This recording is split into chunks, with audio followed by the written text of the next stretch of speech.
Hello everyone, मैं रानी लता आप सभी का स्वागत करती हूँ अपने रेसिपी चैनल में। और आप सब कैसे हैं? उम्मीद करती हूँ आप सभी बहुत अच्छे होंगे। तो आज मैं कोई रेसिपी लेकर नहीं आई हूँ। आज मैं एक बहुत ही होम रेमेडी लेकर आई हूँ और इसमें है धूप बत्ती।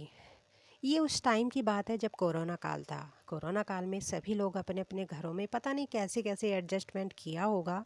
तो उसी तरह मैंने भी जब घर से बाहर नहीं निकला जा रहा था, तो घर के कुछ सामान से ही मैंने ये धूप बत्ती बनाई थी। और मुझे ये इतनी पसंद आई थी कि मैं अक्सर इस धूप बत्ती को घर में बनाती रहती हूँ और शाम के टाइम इसको जलाती हूँ।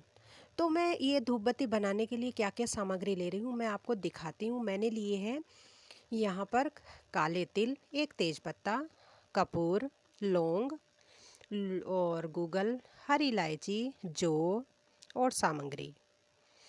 और भी बहुत सारी चीज़ें इसमें डाल सकते हैं, लेकिन मेरे पास यही थी घर में। और इससे पहले जब कोरोना काल था तो बहुत कम चीज़ें थी।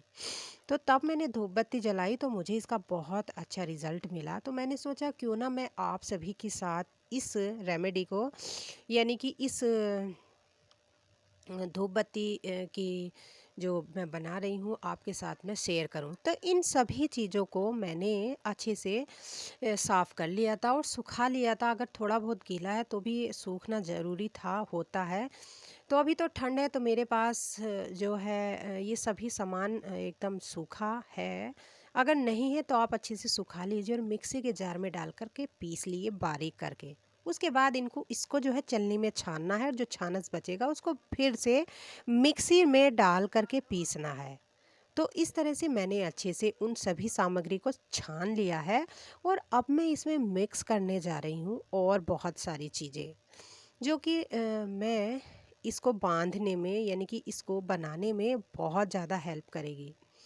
तो मैं यहाँ पर डाल रही हूँ 2 चम्मच बूरा। आप चाहें तो शुगर पाउडर ले सकते हैं, चीनी ले सकते हैं।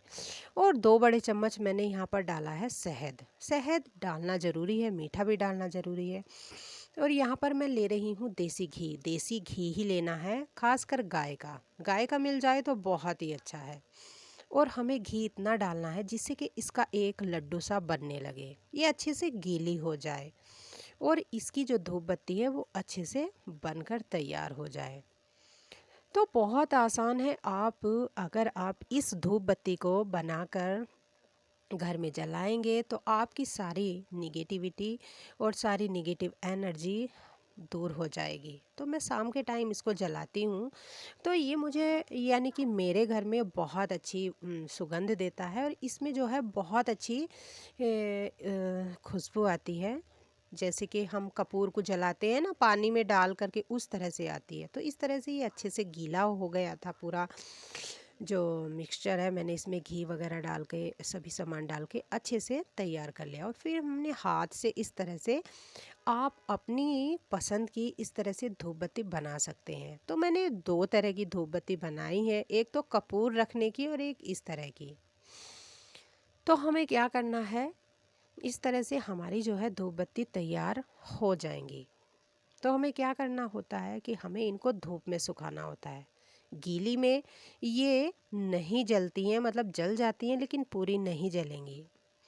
तो इस तरह से जो सेंटर की मैंने धूप बत्ती बनाई है ये कपूर रखने के लिए बनाई है। इनमें क्या करती हूँ मैं शाम के टाइम या मॉर्निंग में कपूर रख के और पूरे घर में इसकी धुनी, यानी कि इसको मैं धुआं करती हूँ। तो इस तरह से मैं आपको एक धूप बत्ती जलाकर दिखा रही हूँ।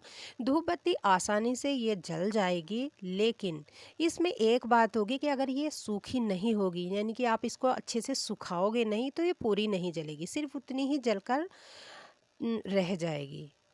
तो आप बोलेंगे कि हमें तो सिंपल सिस्टर ने या फिर मेरे चैनल पर आपने ये धूप बत्ती बनानी सीखी है और ये जली नहीं। तो फिर मैं आपको यही बता रही हूँ, इसको बनाने के बाद आपको धूप में सुखाना है हफ्ते भर के लिए और फिर आपकी धूप बत्ती बनकर तैयार। और ये धूप बत्ती इतनी अच्छी है कि आपके घर को भी महकाएगी, निगेटिव एनर्जी भी दूर करेगी और कम सामान में और सस्ती आपसे ये बनकर तैयार हो जाएगी। तो इस तरह से मैं आप सभी को ये जलाकर और इसका धुआं दिखा रही हूँ। तो इस तरह से मैंने होममेड धूप बत्ती बनाई है। अगर आपको मेरी थोड़ी सी भी रेसिपी पसंद आती है तो please please like share subscribe करना ना भूलें।